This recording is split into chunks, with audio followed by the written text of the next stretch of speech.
అనుమోలు గాంధీ రాజధాని అమరావతిని తీవ్రంగా వ్యతిరేకించారనే ఆరోపణలు ఉన్నాయి. నాటి ప్రతిపక్ష నేత చంద్రబాబుపై జగన్ ప్రభుత్వం పెట్టిన 4 కేసుల్లో శాండ్ అండ్ మైనింగ్ కేసు ఒకటి. అందులో చంద్రబాబుని ఉద్దేశపూర్వకంగా ఇరికించడానికి నాటి ప్రభుత్వ పెద్దలు అనుమోలు గాంధీ సహాయం కోరారు. 2018లో నా మీద దాడి జరిగింది. అంతకుముందు 2014 నుంచి 19 గవర్నమెంట్లో ఇసుక మనుషులు కూడా ఎత్తడం జరిగేది. కానీ 2019 నుంచి 23 దాకా ఇక ఇది నన్ను చంపి చంద్రబాబు గారి ఖాతాలో వేయటం ఖాయం. చంద్రబాబు మీద అక్రమ మైనింగ్ శాండ్ కేసు పెట్టాలనేది, ఇరికించాలనే ఆలోచన వచ్చినప్పుడు సజ్జల రోజా, నాటి మంత్రి రోజా మిమ్మల్ని మాకు సహాయం చేయండి ఈ విషయంలో అన్నమాట వాస్తవేనా? డైరెక్ట్గా రోజా గారే నాకు ఫోన్ చేసి చెప్పారు. Good evening sir. ఈరోజు క్యాబినెట్లో మొన్న అసెంబ్లీ అప్పుడు నేను Sajjala sir full Jagan sir చుట్టూ తిరిగి సజ్జల గారు నన్ను అడిగింది ఏంటంటే, ఈ శాండ్ మైనింగ్ కేసులో అంతర్జాతీయ టెన్నిస్ క్రీడాకారిణి సాకేత్ మైనేనికి విశాఖపట్నం జిల్లా పెందుర్తి మండలంలో చిన్నముషిరివాడలో 1000 చదరపు గజాలు నివాస స్థలాన్ని కేటాయిస్తూ తీసుకున్న నిర్ణయానికి మంత్రిమండలి ఆమోదం తెలియజేసింది. 20 సెంటు భూమి 15,48,80,000 రూపాయలు వాల్యూ చేస్తుంది. కాబట్టి అంత ఇవ్వడం కుదరదు, 500 గజాలు చేస్తామని చెప్పి. సాకేత్ మైనేని ఒక క్రీడాకారుడు, మీ అల్లుడు అయినందున మీరు చంద్రబాబు నాయుడు మీద వీళ్ళు పెట్టాలనుకున్న అక్రమ శాండ్ మైనింగ్ కేసులో మీరు సహకరించడం కుదరదన్నారు. కాబట్టి స్టేట్మెంటు నేను ఇవ్వగానే వాళ్ళకి వ్యతిరేకంగా స్టేట్మెంట్ ఉందనుకుంటే నేను హత్య చేయబడతాను, నా సంతకం ప్రొడ్యూస్ జరుగుతుంది. గత ప్రభుత్వంలో చంద్రబాబు ఏదైతే తవ్వకాలు జరిగినాయో దాంట్లో ఎటువంటి అక్రమాలు లేవు అని చెప్పేసి జగన్ ప్రభుత్వం, జగన్ గనుల శాఖ కోర్టుకు తెలియజేసింది. కానీ దీంట్లో ఇంకొక భయంకరమైన నిజం ఉంది. ఏంటంటే, ఆనాటి ముఖ్యమంత్రి చంద్రబాబు నాయుడు గారిని, లోకేష్ గారిని విమర్శిస్తూ నేను మాట్లాడితే తెల్లారి పొద్దున్నే 6ంటికి ఆర్కే మంగళగిరి ఎమ్మెల్యే నా మీద ఏదో ప్రేమ ఉన్నట్టుగా ఒక ఫోన్ చేశాడు.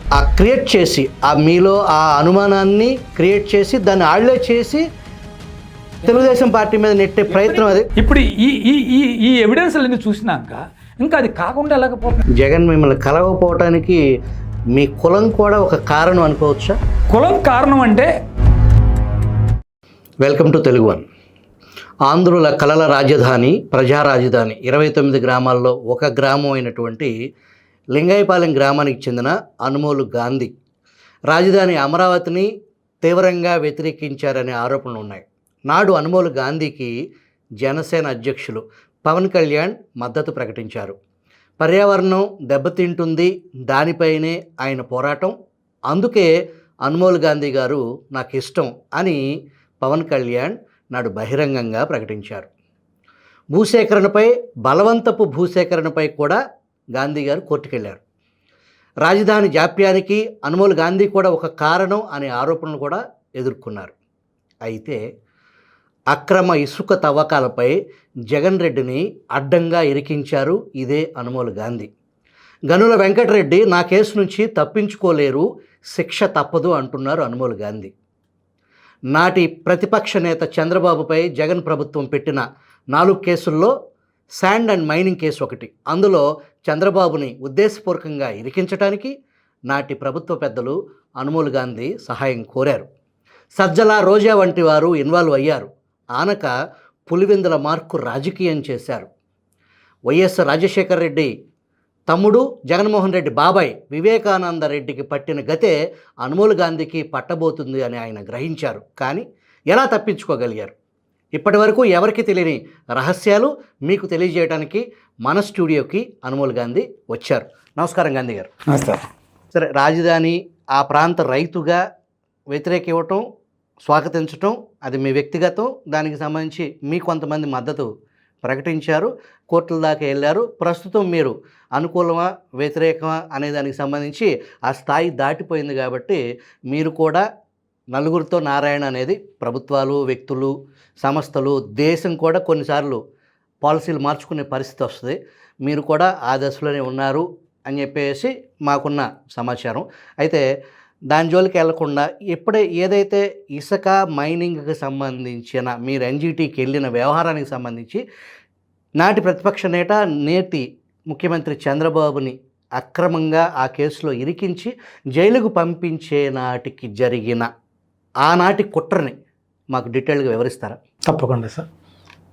అయితే నేను 2019లో శాండ్ మైనింగ్ కేసు వేయటం జరిగింది. ఎన్జిటి ఒక ఇంటీరియర్ ఆర్డర్ ఇవ్వడం జరిగింది 100 కోట్ల పెనాల్టీతో. ఆ రోజు నుండా తెలుగుదేశం ప్రభుత్వానికి భిన్నంగా.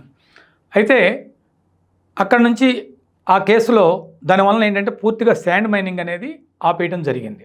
దీన్ని డీటెయిల్డ్గా, ఎందుకంటే ఇది కొంచెం టెక్నికాలిటీ మ్యాటర్, ప్రేక్షకులకు ఈజీగా అర్థమయ్యేలాగా 2014 నుంచి 2019 మధ్య ఏదైతే విభజిత ఆంధ్రప్రదేశ్ తొలి ముఖ్యమంత్రిగా చంద్రబాబు నాయుడు పాలనలో ఆ రోజు జరిగిన అక్రమ ఇసుక తవ్వకాలు కృష్ణానదిలో మిషన్లు పెట్టి తవ్వారు అనే దాని మీద మీరు ఎన్జిటికి వెళ్ళారు. అవును.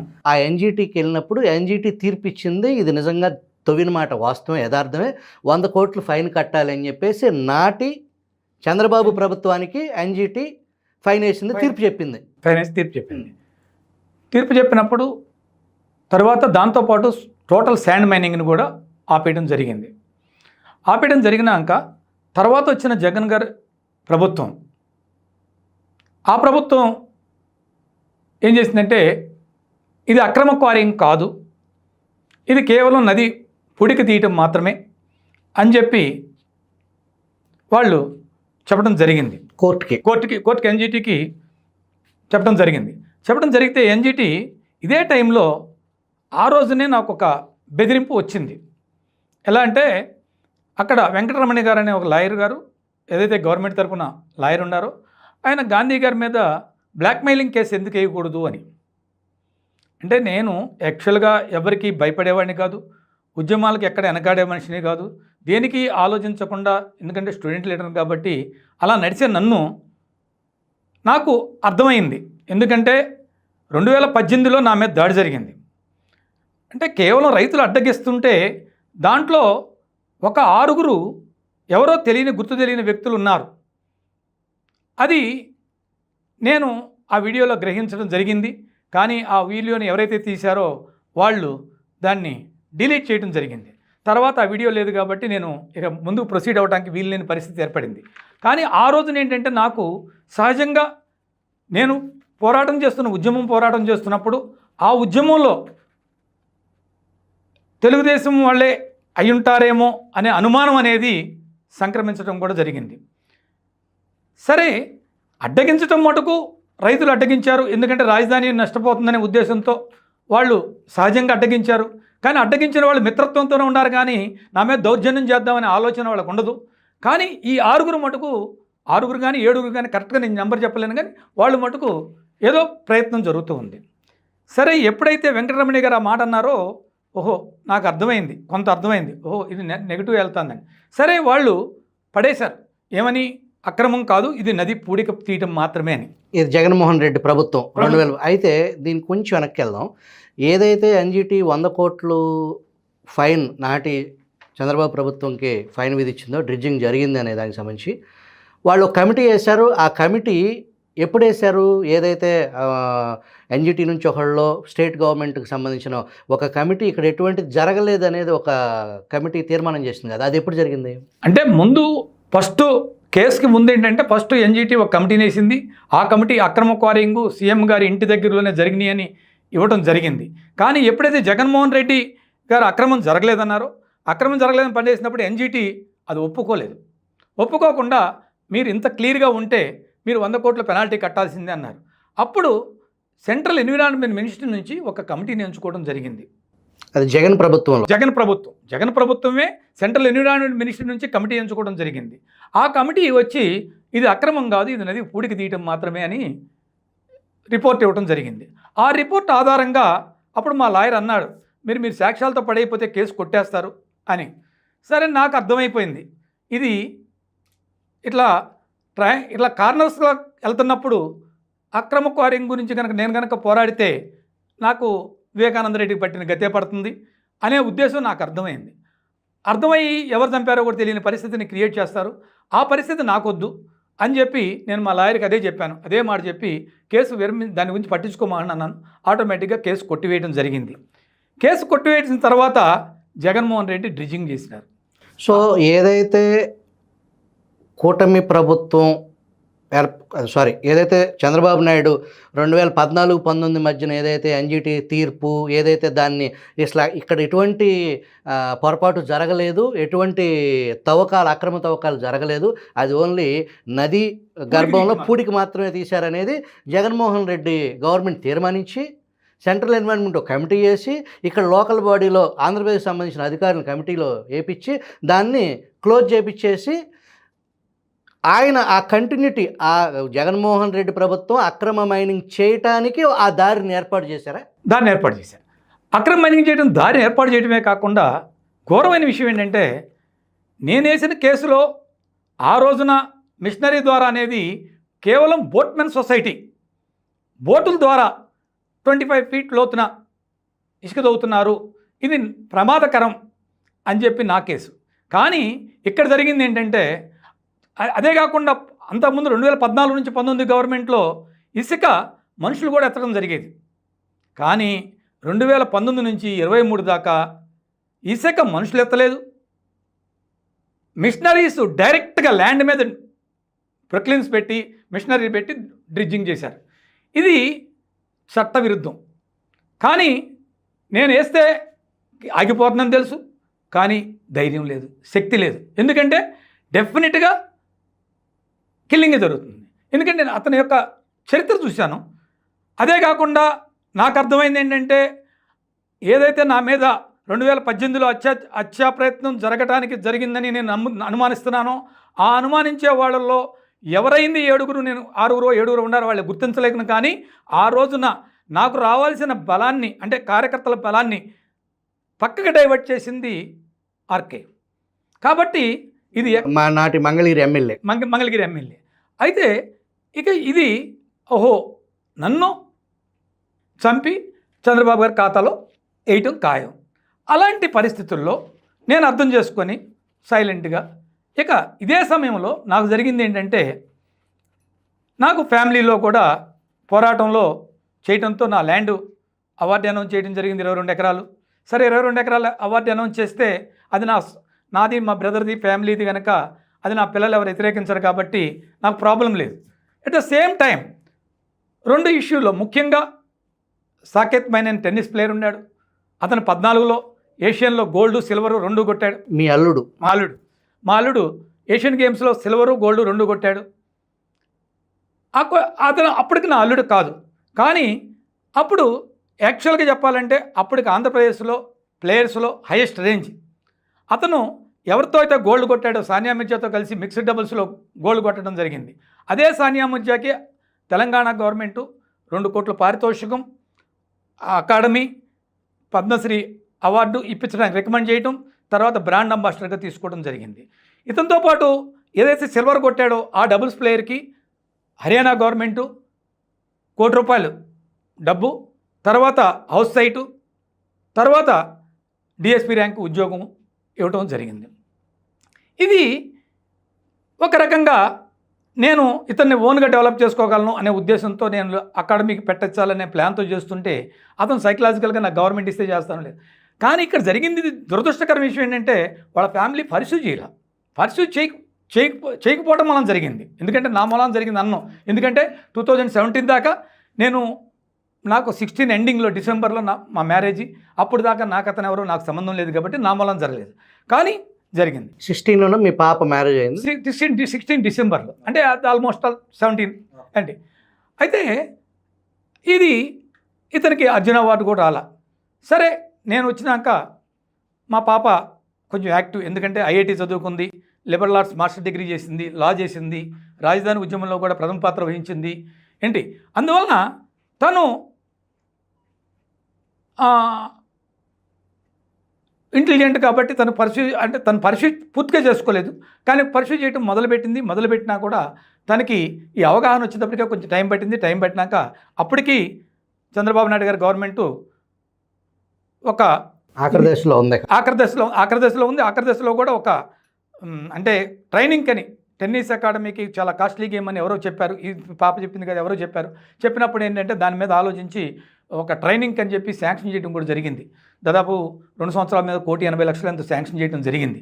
కానీ ఆ శాంక్షన్ డబ్బులు కూడా ఈ గవర్నమెంట్లో రావాలి. జగన్ గవర్నమెంట్లో. వీటన్నిటికని నేను తిరగటం అనేది ఫస్ట్ టైం. నేను ఎవరి దగ్గరికి వెళ్ళేవాడిని కాదు. అలాంటి వాడిని నాకు తప్పనిసరి పరిస్థితి ఏర్పడింది. ఇదే టైంలో మా పెద్ద పాప విషయంలో కూడా హైయర్ స్టడీస్కి వెళ్ళిందని, ఎవరైనా డాక్టర్ హైయర్ స్టడీస్కి వెళ్తే వాళ్ళని ప్రమోట్ చేస్తారు. కానీ ఆ ప్రమోట్ చేయకపోగా హైయర్ స్టడీస్కి వెళ్ళిందని చెప్పి అనాథరైజ్డ్ ఆబ్సెంట్ కింద రిజిస్టర్ చేశారు. దాని మీద ఎంక్వైరీ చేశారు. ఎంక్వైరీ చేసినాక 2019 నాటికి ఆ ఎంక్వైరీలో అది కొట్టేసేసి ఇది అనాథరైజ్డ్ ఆబ్సెంట్ కాదు, హైయర్ స్టడీస్కి వెళ్ళిన ఆబ్సెంట్ అని చెప్పారు. చెప్పినాక అక్కడి నుంచి కూడా 4.5 సంవత్సరాలు 4.5 years కంటిన్యూగా నేను తిరుగుతున్నాను అందరి చుట్టూ, వాళ్ళందరి చుట్టూ. చివరికి అందరికన్నా కూడా అయోధ్య రామరెడ్డి గారి చుట్టూ తిరిగాను, అందరి చుట్టూ తిరిగాను. సజ్జలు కలిసారా? సజ్జల గారి చుట్టూ 3 సంవత్సరాలు తిరిగాను. ఏంటి మీకు సజ్జల ఈ జగన్మోహన్ రెడ్డి ఏదైతే చంద్రబాబు మీద అక్రమ మైనింగ్ శాండ్ కేసు పెట్టాలనేది, ఇరికిచ్చాలనే ఆలోచన వచ్చినప్పుడు సజ్జల రోజా, నాటి మంత్రి రోజా మిమ్మల్ని మాకు సహాయం చేయండి ఈ విషయంలో అన్నమాట వాస్తవేనా? సజ్జల గారు అన్నమాట వాస్తవం. అంతేగాని అంటే రోజా గారితో ఆ విషయం రాలేదు, అంటే సజ్జల గారితో ఆ విషయం వచ్చింది. అది ఎప్పుడు వచ్చిందో కూడా చెప్తున్నాను. అప్పుడు నేను ఇలా తిరుగుతున్న సందర్భంలో అనేక సార్లు నా ఫైల్స్ 4.5 సంవత్సరాలు కూడా కంటిన్యూగా వెనక్కి ముందుకు వచ్చాయి. సరే, నాకు అర్థం వల్ల ఎందుకు జరుగుతుందో తెలియదు. సరే, లేట్ పర్స్యూ కనుక అనుకునే సిచ్యువేషన్ క్రియేట్ చేశారు. కానీ చివరికి నాకు హౌస్ సైట్ చిన్నముషిరివాడలో 1000 గజాలు శాంక్షన్ చేయడం జరిగింది. మినిస్ట్రీ తీర్మానం చేయడం జరిగింది. R&R ప్యాకేజీలో పెందుర్తి మండలంలో చిన్న ముషినివాడలో 500 గజాల స్థలాన్ని కేటాయిస్తూ ప్రతిపాదించినటువంటి ప్రతిపాదనకు మంత్రిమండలి ఆమోదం తెలియజేసింది. అంతర్జాతీయ టెన్నిస్ క్రీడాకారిణి సాకేత్ మైనేనికి విశాఖపట్నం జిల్లా పెందుర్తి మండలంలో చిన్నముషిరివాడలో 1000 చదరపు గజాలు నివాసి స్థలాన్ని కేటాయిస్తూ తీసుకున్న నిర్ణయానికి మంత్రిమండలి ఆమోదం తెలియజేసింది. అలాగే సాకేత్ మైనేనికి జాబ్, ఆర్డీఓ ర్యాంక్ జాబ్ డైరెక్ట్గా రోజా గారే నాకు ఫోన్ చేసి చెప్పారు. మేము మామూలు గ్రూప్ 1 ఇస్తానంటే గ్రూప్ 1 కాదు, ఆర్డీఓ ర్యాంక్ జాబ్ ఇవ్వాలి అని చెప్పి జగన్మోహన్ రెడ్డిగా ఒత్తిడి చేశాం. క్యాబినెట్లో తీర్మానం అయింది సార్, ఆయన నాకు ఫోన్ చేసి చెప్పడం జరిగింది, మెసేజ్ పంపడం జరిగింది. Good evening sir. ఈరోజు క్యాబినెట్లో మీకు ఇచ్చిన మాట ప్రకారం క్లియర్ చేసాం. మొన్న అసెంబ్లీ అప్పుడు నేను Sajjala sir full Jagan sir చుట్టూ తిరిగి ఆయన్ని కన్విన్స్ చేసాము. ఎందుకంటే ఇంకెవరికి ఇవ్వకూడదు అని డెసిషన్ తీసుకునేసారు. మనదేమో లేట్ అయిపోయింది. సో సార్ని కన్విన్స్ చేసి ఓకే చేసాము. ఈరోజు క్లియర్ అయింది క్యాబినెట్లో. ఇంకా ల్యాండ్ అది CCLA వాళ్ళ ల్యాండ్స్ నుంచి రావాలి, అది ఇంక ఇబ్బంది ఏం లేదు, అయిపోతుంది. రికార్డెడ్గా ఉంది. అయితే అక్కడి నుంచి అకాడమీకి ముందు 2 ఎకరాలు శాంక్షన్ చేశారు. తర్వాత సింధుకి ఇచ్చినట్టే మీకు దీంట్లో హెల్త్ సిటీలో 3 ఎకరాలు ఇస్తాం, ఆ అమ్మాయికి 3 ఎకరాలు ఇచ్చారు. తర్వాత 1 ఎకరం కలిపారు, 3 ఎకరాలు ఇచ్చారు, మీకు కూడా అలాగే ఇస్తాం అని చెప్పారు. తర్వాత ల్యాండ్ ఎక్విజిషన్లో అందరిది 11-1 ఎత్తేస్తున్నాం, ఇంకా మీది కూడా ఎత్తేస్తాము అని చెప్పడం జరిగి సరే ఇవన్నీ చెప్పారు కదా అని చెప్పి నేను ఎప్పుడైతే జాబ్ అనౌన్స్ చేశారో అప్పుడు అభినందనలు చెప్పడానికి వెళ్తే సజ్జల గారు నన్ను అడిగింది ఏంటంటే, ఈ శాండ్ మైనింగ్ కేసులో క్లియర్గా వారు అడిగింది ఏంటంటే, చంద్రబాబు నాయుడు గారి మీద మీ కేసును ఆధారంగా చేసుకొని శాండ్ మైనింగ్ కేసు వేసాం. ఏమనంటే, ఈ 4 సంవత్సరాల నుంచి కూడా ఇప్పుడు మాకు గవర్నమెంట్కి 800 కోట్ల ఇన్కమ్ వస్తుంది సుమారుగా. అది 4 సంవత్సరాల మీద 3000 కోట్ల చిల్లర ఫ్రీ శాండ్ పేరుతో చంద్రబాబు నాయుడు గారు దోసుకున్నాడు. ఎందుకంటే దీంట్లో నాకు NGT కమిటీ రిపోర్ట్లో కొల్యూడింగ్ పర్సన్స్ ఎవరి దగ్గర ఉన్నారో వాళ్ళ దగ్గర నుంచి కలెక్ట్ చేయమని కనుక చంద్రబాబు నాయుడే కొల్యూడర్ అని చెప్పి కేసేసాం. ఆ కేసుకి మీరు హెల్ప్ చేయాలి అని నన్ను అడగడం జరిగింది. లేదు సార్, అది మీకే రివర్స్ అవుతుందని చెప్పాను. ఆ మాట అన్నాను. నా జాబ్ మినిస్ట్రీ తీర్మానం చేసిన జాబ్ ఆగిపోయింది. అకాడమీకి సైట్ ఇచ్చిన 1000 గజాల సైట్ ఎంత ఘోరమైంటే, చిన్న ముషిరివాడలో లోన్ ఎక్కడో ఇంటీరియర్లో వెంకటేశ్వర గుడికి వెళ్ళే దోవలో ఉన్న సైట్ని గజం 25,000 కూడా ఒరిజినల్ వాల్యూ చేయదు, రిజిస్ట్రేషన్ వాల్యూ 15,000 కన్నా చేయదు, 1,54,000 దగ్గర. ఎందుకంటే 20 సెంటు 15,48,000 రూపాయలు 80,000 ఉంది. కాబట్టి ఇంత ల్యాండ్ ఇవ్వడం కుదరదు, 500 గజాలు చేస్తామని చెప్పి కోటి అంటే 15 కోట్లు, అంటే మొత్తం కలిసి 1000 గజాలు కలిసి 15 కోట్ల, 1000 గజాలు కూడా కాదు, 20 సెంటు భూమి 15,48,80,000 రూపాయలు వాల్యూ చేస్తుంది. కాబట్టి అంత ఇవ్వటం కుదరదు, 500 గజాలు చేస్తామని చెప్పి ఫిబ్రవరిలో జీవో పాస్ చేశారు. అంటే వాస్తవానికి అసలు అది ఫేక్, అంత వాల్యూ లేదు అక్కడ. అంత వాల్యూ కాదు కదా, అంత వాల్యూ మెయిన్ రోడ్డు మీద కూడా ఉండదు. అసలు మెయిన్ రోడ్డు మీద కూడా మెయిన్ మనం అంటే ఏదైతే చిన్న ముసలివాడ నుంచి పెందుర్తి వెళ్ళే రోడ్డు ఉందో ఆ రోడ్లో కూడా గజం 50,000 పెడితే సైట్ దొరుకుతుంది ఏంటి మెయిన్ రోడ్లో. కానీ మీరు సాకేత్ మైనేని ఒక క్రీడాకారుడు మీ అల్లుడు అయినందున మీరు చంద్రబాబు నాయుడు మీద వీళ్ళు పెట్టాలనుకున్న అక్రమ శాండ్ మైనింగ్ కేసులో మీరు సహకరించడం కుదరదన్నారు కాబట్టి ఈ తప్పుడు జీవోలో, ఈ తప్పుడు స్టేట్మెంట్లో, ఆ తప్పుడు నివేదిక ఏదైతే లేని అక్కడ వాస్తవానికి లేని ల్యాండ్ రేటుని రికార్డెడ్ ఒక జీవోలో పెట్టి బరితెగించారు, అంతేనా? బరితెగించారు. అదే కాదు, ఇప్పుడు 23లో మళ్ళీ అతను, ఎందుకంటే 14లో జరిగినాక అతని యొక్క మానసిక స్థితి ఇదైపోయినాక 18లో కూడా గెలవలేని మనిషి మళ్ళీ 23లో రిపీట్ అవడం అనేది టెన్నిస్లో ఒక 8 ఏళ్ల తర్వాత మళ్ళీ తన యొక్క కెరియర్ని పెంచుకొని మళ్ళీ రిపీట్ అవడం అనేది అది చరిత్రలో రికార్డు. అలాంటి రికార్డులో మళ్ళీ ఏషియన్ గేమ్స్లో సిల్వర్ కొట్టాడు. సిల్వర్ కొట్టినప్పుడు రోజా గారితో సన్మాన కార్యక్రమాలు పెట్టించాను. ఇవన్నీ పెట్టించినప్పుడు ఆమె సన్మానించింది. ఇవన్నీ చేస్తామన్నారు. ఇవన్నీ చేస్తామని చెప్పి తిప్పించి చివరికి చేసింది ఏంటంటే అకాడమీది ఆల్రెడీ సీఎం గారు సంతకం అయిపోయిందండి. కేవలం కలెక్టర్ దగ్గరికి వెళ్ళింది. కలెక్టర్ ఇస్తాడు లిస్టు, సైట్ కోసం ఎత్తుతున్నారు, మీరు కూడా వెళ్ళి కొంచెం సహాయం చేయండి అన్నారు. అదే రోజున అక్కడ ఎంఆర్ఓ చనిపోయాడు. అయితే నేను ఏమిటో వెనక్కి వచ్చేసాను. అంటే అలాంటి పరిస్థితుల్లో అది ఆపారు. అది ఆపటమే కాదు, 11(1)లో ఇంకో అఫీషియల్గా రికార్డెడ్ ఏంటంటే 11(1) నోటిఫికేషను రద్దు చేసేటప్పుడు చట్ట ప్రకారంగా నువ్వు ఎందుకు రద్దు చేస్తున్నావు, ఎందుకు జీవో ఇస్తున్నావు 11(1) రద్దు చేస్తూ జీవో ఇచ్చావు. జీవో ఇచ్చినప్పుడు ఎందుకు ఇస్తున్నావు అనే దానికి బేసికల్ పాయింట్కి నా సైట్కి నా ల్యాండ్కి భిన్నం ఏంటి, మిగతా వాళ్ళ ల్యాండ్కి నా ల్యాండ్కి భిన్నం ఏంటి, భిన్నమైన పరిస్థితుల్లో నా ల్యాండ్ తీసుకోవాల్సిన విషయం వస్తే నాది ఆపొచ్చు. కానీ ఆ పరిస్థితి లేవే, సేమ్ పరిస్థితులే. అది రాజధాని మొత్తానికి కావాల్సిన ల్యాండ్లో ఉంది. ఇది పర్టికులర్ రోడ్ల కోసమో పర్టికులర్ దేనికోసమో పర్టికులర్స్ కోసం కనుక పెట్టుండితే నాది ఇవ్వలేదు అంటే నాది కాజు ఉందనుకోవచ్చు. అంటే ఇంత రికార్డెడ్గా పచ్చిగా చేసి నేను మాట్లాడటానికి వాయిస్ లేకుండా 5 ఏళ్ళు నన్ను మానసిక క్షోభ తర్వాత. ఇక్కడ విషయం ఏంటంటే తర్వాత లోతుకి వెళ్దాం, దీనికి కొంచెం చెప్పండి. ఇంకొక విషయం ఏంటంటే ఈ ఏదైతే అతను ట్రైనింగ్ ఇస్తానన్న డబ్బులు అయ్యి తిరిగినాయి. ఫైల్స్ బొగ్గన గారి దగ్గర తిరిగింది, ఫైనాన్స్ మినిస్ట్రీలో తెగ తిరిగింది ఫైలు, అందరి దగ్గర చుట్టూ అందరి చుట్టూ తిరిగినా కూడా ఆ ఫైల్ కూడా కంప్లీట్ అవ్వదు. అన్నీ కూడా కంప్లీట్ చేస్తామని ఫస్ట్ తిప్పుకొచ్చి చివరిలో నాకు అర్థం కాలేదు. యాక్చువల్గా ఏంటంటే 2023 జూలైలో నన్ను సీఎంఓ ఆఫీస్ నుంచి రేత్రి 11 చిల్లర అవుతుంది. ఒక అతను ఫోన్ చేసి సీఎంఓ ఆఫీస్ ఒక ఇన్ఫర్మేషన్ అడుగుతుందండి. ఏంటన్నాను, మీరు వేసిన శాండ్ మైనింగ్ కేసు నైట్ 11 తర్వాత ఫోన్ చేసి ఇన్ఫర్మేషన్ అడుగుతున్నానండి. ఏంటన్నా, సీఎంఓ ఆఫీస్లో అర్జెంటుగా అడుగుతున్నారు, మీ కేసులో ఫైల్ చేసిన కాగితాలు పంపించమన్నారు. నాకు అర్థం కాల. నేను ఫైల్ చేసిన కాగితాలు సహజంగా కోర్టులో తీసుకుంటే ఉంటాయి కదా, కానీ నన్ను అడుగుతున్నారు అంటే ఇది ఎలా పడింది, ఎలా వచ్చింది అనేది ఇన్ఫర్మేషను నా దగ్గర నుంచి కావాలని అడిగారు. అప్పుడు నేనేం చేశాను, నాకు అర్థమైంది ఏదో టెక్నిక్ ఉంది, మనం దీన్ని జాగ్రత్తగా ఉండాలి. ఎందుకంటే అతనికన్నా ఆయన చేసింది నదిలో బోట్మెన్ ద్వారా మిషనరీ ద్వారా చేసినందుకు నేను వ్యతిరేకించాను. మరి కడుపు బాధపడుతుంది, ఎందుకంటే ఎన్విరాన్మెంటిస్ట్గా డైరెక్ట్గా మిషనరీస్తో కుప్పలు పోసి కనపడతా ఉంటుంది.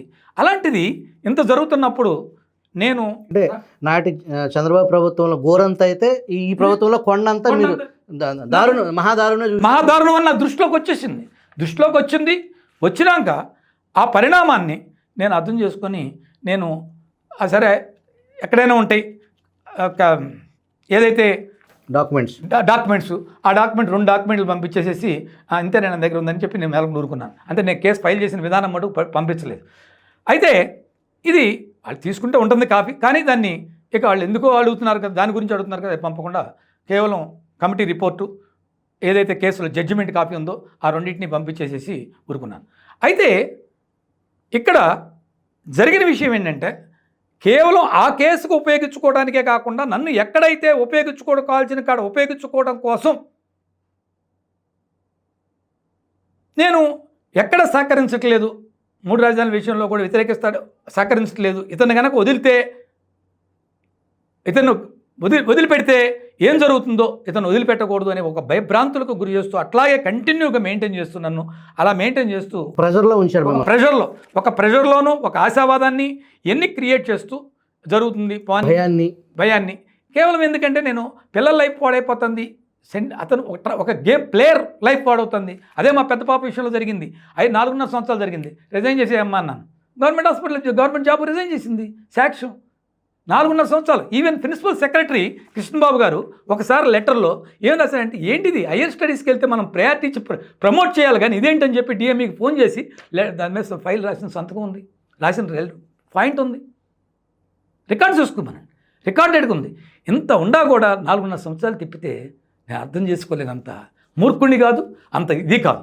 అయితే ఇక్కడ జరిగింది ఏంటంటే, ఇక ఈ రకంగా అన్ని రకాల నష్టపెట్టి ఎండ్ చేద్దాం అనుకునే ప్రయత్నం వచ్చింది. ఈ టైంలో నేను గవర్నమెంట్ కోర్టుకి నా కేసుని ఆధారం చేసుకున్నారు కాబట్టి కంపల్సరీ నేను సాక్ష్యం పడేయాలి. సాక్ష్యానికి వాళ్ళు స్టేట్మెంట్కి వస్తాం కోసం డిపార్ట్మెంట్ నన్ను అడుగుతున్నారు, కంటిన్యూగా ప్రెషర్ చేస్తున్నారు. ప్రెషర్ చేస్తే నేను స్టేట్మెంట్ ఇచ్చాను అనుకోండి, నా పరిస్థితి ఏంటంటే స్టేట్మెంట్ కనుక జనవరిలోనో ఎప్పుడైనా ఇస్తే కనుక, అదే నవంబర్, డిసెంబర్, జనవరి ఆ మధ్యలో కనుక ఇస్తే కనుక, స్టేట్మెంటు నేను ఇవ్వగానే వాళ్ళకి వ్యతిరేకంగా స్టేట్మెంట్ ఉందనుకుంటే నేను హత్య చేయబడతాను, నా సంతకం ప్రొడ్యూస్ జరుగుతుంది, స్టేట్మెంట్ మారుతుంది. మిమ్మల్ని హత్య చేయటం, ఆ నేరారోపణ చంద్రబాబు మీద వేయటం, స్టాంపు, ఈ డ్యూటీ మారుతుంది. కాబట్టి దాన్ని పోస్ట్పోన్ చేసుకుంటూ కంటిన్యూగా పోస్ట్పోన్ చేసుకుంటూ, అంటే నేను చెప్పినా కూడా ఈ కేసు మీకే రివర్స్ అవుతుందండి అని చెప్పినా కూడా, అప్పటికి మర్యాదపూర్వకంగానే చెప్పినా కూడా వినకుండా ఇది చేసినప్పుడు నేను కంటిన్యూగా మేనేజ్ చేసుకుంటూ వచ్చి 30/4/2024 అంటే దాదాపు ఎలక్షన్ మిడిల్ ఎలక్షన్లో ఉంది. నన్ను గురించి ఆలోచించే నేచర్ ఉండదు. ఆలోచించే నేచర్ ఉన్నా కూడా ఒకటి, అప్పటికే సెంట్రల్ ఫోర్స్ ఎలక్షన్ డిపార్ట్మెంట్లో వచ్చింది. అప్పుడు కూడా ఈ పోలీసు వాళ్ళు వచ్చిన వాళ్ళని అబ్జర్వ్ చేసుకుంటూ ఒక గంట సేపు కూర్చోబెట్టి టీలు తాగుతూ మాట్లాడి, వాళ్ళతో మాట్లాడినాక వాళ్ళ మూవ్మెంట్ ఎలా ఉందో చూసినాకే నేను స్టేట్మెంట్ ఇవ్వడం జరిగింది. అంటే ఇంత భయంకరమైన వాదన. ఈ స్టేట్మెంట్లో కేవలం ఇందాక మీకు చెప్పిన పాయింట్లన్నీ ఇచ్చాను. ఏదైతే కేసుని ఇది చంద్రబాబు నాయుడుకి వర్తించదు. ఎందుకైతే వర్తించదు అంటే, చంద్రబాబు నాయుడు గారి కేసుని జగన్మోహన్ రెడ్డి గారే ప్రేయర్లో, ఈ గవర్నమెంట్ అంటే జగన్మోహన్ రెడ్డి గారు కాదు, ఈ గవర్నమెంట్ 2019 నుంచి 24 వరకు జగన్ గవర్నమెంట్ ప్రేయర్లో క్లియర్గా ఇది అక్రమం కాదు అని పడేసింది ఎన్జిటీలో. గత ప్రభుత్వంలో చంద్రబాబు ఏదైతే తవ్వకాలు జరిగినాయో దాంట్లో ఎటువంటి అక్రమాలు లేవు అని చెప్పేసి జగన్ ప్రభుత్వం, జగన్ గనుల శాఖ కోర్టుకు తెలియజేసింది. ప్లస్ కమిటీని సెంట్రల్ ఎన్విరాన్మెంట్ మినిస్టర్ నుంచి కమిటీని ఎంచుకుంది. ఆ కమిటీ కూడా అక్రమం కాదు అని నిరూపించినాక ఏ రకంగానూ చంద్రబాబు నాయుడు గారి మీద కేసు రాదు. అంతవరకు చెప్పుకొచ్చినాక తర్వాత నేను క్లియర్గా చెప్పాను, మా లాయర్ గారు మీ సాక్ష్యాలతో అఫిడవిట్ చేయకపోతే కేసు కొట్టివేస్తారన్నాడు.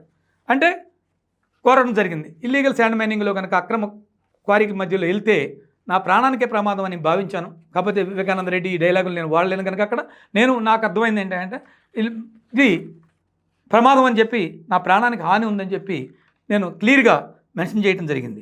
దాంతో వదిలిపెట్టలేదు నేను.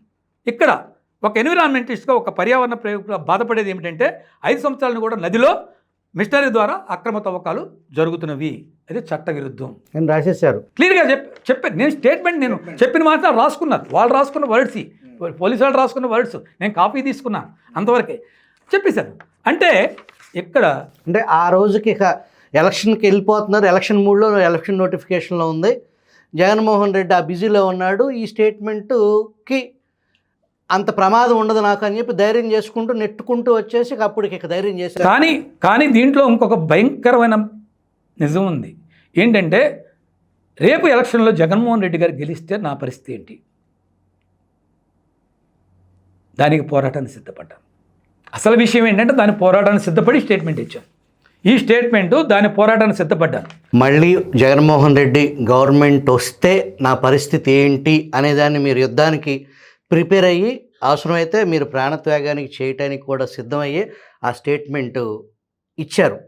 2 ఒకటి ప్రేయర్ డిఫరెంట్ ప్రేయర్, అక్కడ ప్రేయర్ డిఫరెంట్, ఇప్పుడు చంద్రబాబు నాయుడు గారిని అరెస్ట్ చేయడానికి సో ఒకే అధికారి 2 అఫిడవిట్లు కోర్టుని దురుద్దేశపూర్వకంగా మోసం చేసినట్టు, అందువల్ల జైలుకి వెళ్తాడు. రెండోది, మిషనరీ ద్వారా తవ్వకాలు జరిగినాయి అనేది నా దగ్గర ప్రూఫ్స్ క్రియేట్ చేసేసి అరెస్ట్ చేయించగలను. నేను చేయక్కర్లా ప్రూఫ్స్. గూగుల్ చెకింగ్ టోటల్గా ఎక్కడన్నా కానీ మనుషులు ఎత్తినట్టు లేదు, చూసుకోమనండి. రాష్ట్రం మొత్తం గూగుల్ చెకింగ్ అంటే అరెస్ట్. అంటే ఇలాంటి పరిస్థితిని జగన్మోహన్ రెడ్డి నన్ను వదిలిపెడతాడా? అధికారంలోకి వస్తే వదిలిపెట్టాడు. మరి మీరు ఏ ధైర్యంతో వెళ్ళారంటే, ఎస్,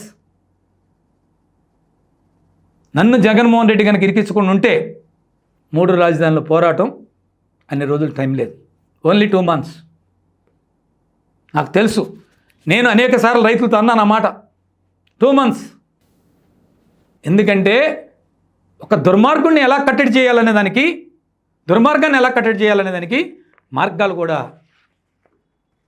ఆ శక్తి, ఒక విద్యార్థి నాయకుడిగా పనిచేసినాడు కాబట్టి నాకు శక్తి ఉంది, ఆ మార్గాలు తెలుసు. ఆ మార్గాల్లో కేవలం అతను గనక అధికారంలోకి వచ్చి గనక నా మీద ప్రయత్నం చేస్తే, కౌంటర్ ప్రయత్నం అంటే అతను నా మీద హత్యా ప్రయత్నం చేస్తే, నేను లీగల్గా కానీ సమాజంలో ప్రజలను చైతన్యం చేసి ముట్టడి చేసే కార్యక్రమం కానీ డెఫినెట్గా చేసేవాడిని. అతను చేసిన తప్పులన్నింటినీ కూడా ఎలుగెత్తేవాడిని. ఎందుకంటే అతని గవర్నమెంట్లో అనేక నష్టాలు సామాన్యమైన ప్రజలు జరిగినాయి, అవి ఎలివేట్ అవ్వలేదు, అవి ఎలివేట్ చేసేవాడిని. ఇసుక కృష్ణానది తీర ప్రాంతాన్ని కానీ, గోదావరి నది తీర ప్రాంతాన్ని కానీ ఇసుక మనుషులు ఎత్తుకోవటం వలన అనేక మందికి జీవనాధారం, ఆ జీవనాధారాన్ని మొత్తాన్ని రద్దు చేస్తే వాళ్ళందరినీ నేను చైతన్యం చేయడం నా చేత కదా. రాజధానిలో ఒంటరిగా ఉండి ప్రజలను చైతన్యం చేసి చంద్రబాబు నాయుడు గారి గవర్నమెంట్లో ఆ రోజున పర్యావరణం గురించి కేవలం సోషల్ కాన్సెప్ట్లో యుద్ధం చేశాను, నాలుగు స్వార్థం లేకుండా. గాంధీ గారు ఒక్క మాట, గడచిన విభజిత ఆంధ్రప్రదేశ్లో ఏదైతే నాటి ప్రభుత్వం అమరావతి రాజధాని అని మీ గ్రామంతో సహా కలుపుకుని 28 గ్రామాలు, మీ దాంతో 29 గ్రామాలతో అమరావతి అన్నారు. మీరు ఆ రోజు ఒంటరిగా లేదా మీతో కలిసి వచ్చే రైతులతో మీరు కన్విన్స్ చేయగలిగిన ఒక సమూహంతో మీరు అటు పవన్ కళ్యాణ్ కూడా మీకు ఆ రోజు మద్దతు ప్రకటించారు ఒక దశలో, స్వయంగా ఆ గ్రామాలు వచ్చి. ఆ సుదీర్ఘమైన 5 సంవత్సరాల్లో చంద్రబాబు ముఖ్యమంత్రిగా ఉన్న సమయంలో మీకు ఎటువంటి భయాందోళనలు లేకుండా మీరు చేయగలిగే పోరాటం, అటు లీగల్గా కానీ ప్రజలను చైతన్యపరిచే వ్యవహారంగా కానీ కోర్టులకు వెళ్ళే వ్యవహారం కానీ ప్రశాంతంగా నిద్రపోయిన పరిస్థితి ఉంది. మీరు చేయాల్సింది చేసుకుంటూ గత 5 సంవత్సరాలు. జగన్మోహన్ రెడ్డి వచ్చిన తర్వాత మీరు మ్యూట్ అయిపోయారు. దాన్ని, ఆ ప్రభుత్వాన్ని, ఈ 5 ఏళ్ల జగన్మోహన్ రెడ్డి ప్రభుత్వాన్ని క్లుప్తంగా చెప్పగలుగుతారా? డెఫినెట్గా. ఎందుకంటే 5 సంవత్సరాలు పోరాటం చేయడం న్యాయంగా ప్రమాదకరమైన వాతావరణంలో 2014-19 మధ్యలో ఫైట్ చేసాం. ఎందుకంటే మా ల్యాండ్స్ కనుక తీసుకుంటే మాకు నష్టం అవుతుంది, మేము నష్టపోతాం, ఆర్థిక పరంగా నష్టపోతాం. కానీ ధైర్యంగా పోరాడగలిగాను, నిద్రపోగలిగాను. కాకపోతే ఏంటంటే కొంచెం లైట్గా టెన్షన్ ఉంటుంది. ఎందుకంటే పోరాటం చేస్తున్నప్పుడు రోజు కూడా కొత్త ఎత్తుగడ ఏంటి అని ఆలోచించేటప్పుడు టెన్షన్ వరకే. కానీ నాకు ప్రమాదం, ఈ గవర్నమెంట్తో ప్రమాదం, నాకేదో ప్రాణానికి ప్రమాదం జరుగుతుంది అనే భయం అనేది చంద్రబాబు నాయుడు గారి గవర్నమెంట్లో నాకు జరగలేదు. కానీ ఎందుకంటే దానికి ఒక ఎగ్జాంపుల్ చెప్పాలంటే, నేను జగన్మోహన్ రెడ్డి గారి మీటింగ్లో రాజధాని నడిబొడ్డులో విమర్శిస్తూ ఆనాటి ముఖ్యమంత్రి చంద్రబాబు నాయుడు గారిని, లోకేష్ గారిని విమర్శిస్తూ నేను మాట్లాడితే, తెల్లారి పొద్దున్నే 6ంటికి ఆర్కే మంగళగిరి ఎమ్మెల్యే నా మీద ఏదో ప్రేమ ఉన్నట్టుగా ఒక ఫోన్ చేశాడు. ఏమండి గాంధీ గారు, మీకు ప్రమాదం ఉంది అని. ఇందాక మీకు చెప్పాను, నేను ఎలా కనిపెట్టాను అల్లే అయి ఉంటారనేది అన్నాడు. నాకేం ప్రమాదం నేను ఫీల్ అవ్వలేదు. ప్రమాదాన్ని వాళ్ళే క్రియేట్ చేస్తారు, ఎదుటి వాళ్ళ మీద ఆ నెపాన్ని నెడతారు. అంటే పొద్దున్నే 6ంటికి ఉదయం ఫోన్ చేసి, ఏమండి మీ ప్రమాదం ఉంటుంది, మీరు అలా మాట్లాడేస్తున్నారు, మాకు అక్కడ కార్యకర్తలు కూడా లేరండి అది అని ఎక్స్ప్రెస్ చేయడం జరిగింది. కానీ నేను ఎప్పుడు ప్రమాదంగా భయపడలేదు. నేను చేసిన, నిజంగా చెప్పాలంటే చాలా తీవ్రమైన పరిస్థితుల్లో, వాతావరణంలో. ఎందుకంటే ఒక పక్కన ల్యాండ్ మూవ్మెంట్ విపరీతంగా ఉంది, రాజధాని రైతులందరూ కూడా మా మార్కెట్ పడిపోతుందని వ్యతిరేకంగా ఉంటారు.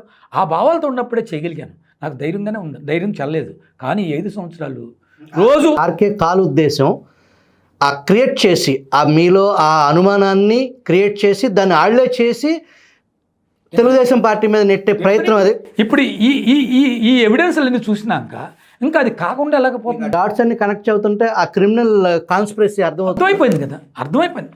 ఎప్పుడైతే క్రిమినల్ కాన్ఫరెన్సీ అర్థం అవడానికి మనకి గవర్నమెంట్ వచ్చిన 4 నెలల్లోనే మనకు అతను క్రిమినల్ కాన్ఫరెన్స్ మొత్తం అర్థమైపోయింది.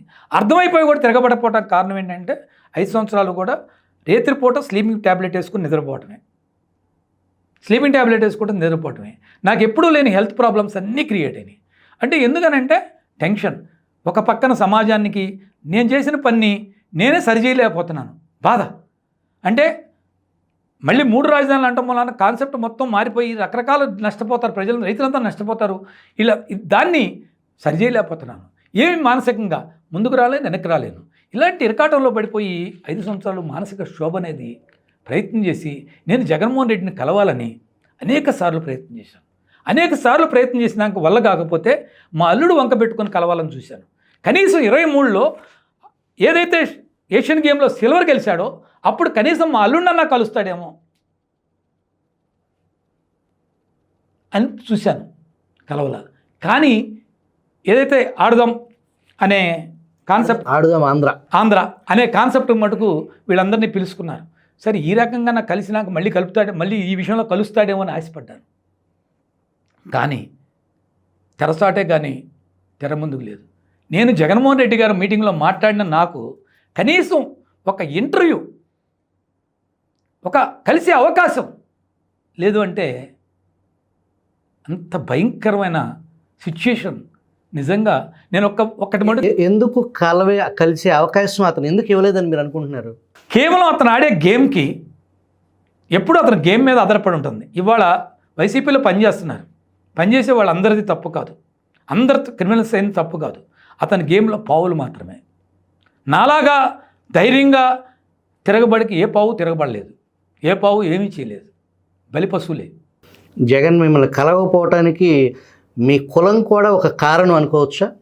కులం కారణం అంటే అతని ఉద్దేశంలో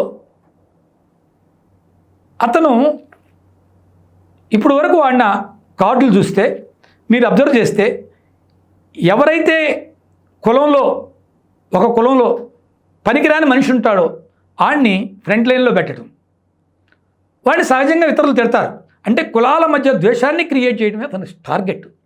అలాంటి ఇక్కడ కమ్మ అనేది మెయిన్ కాదు అతనికి కమ్మ, రెడ్డి ఈ మెయిన్ కాదు.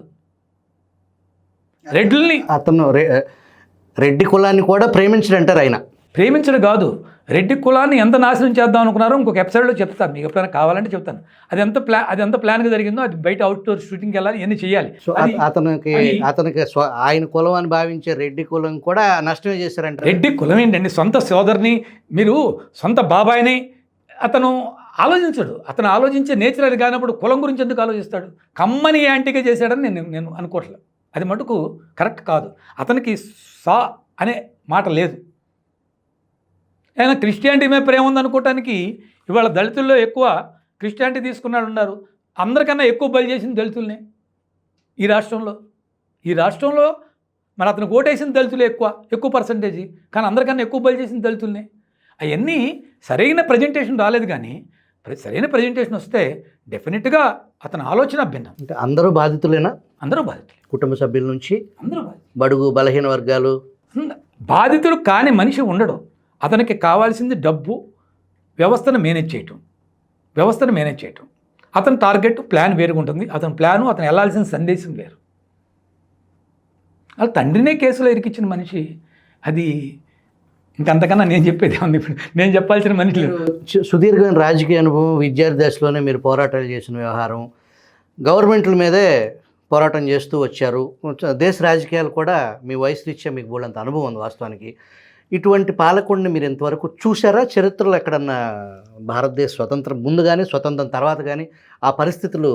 అసంభవమైన విషయం. చూడటం అనేది అసంభవమైన విషయం.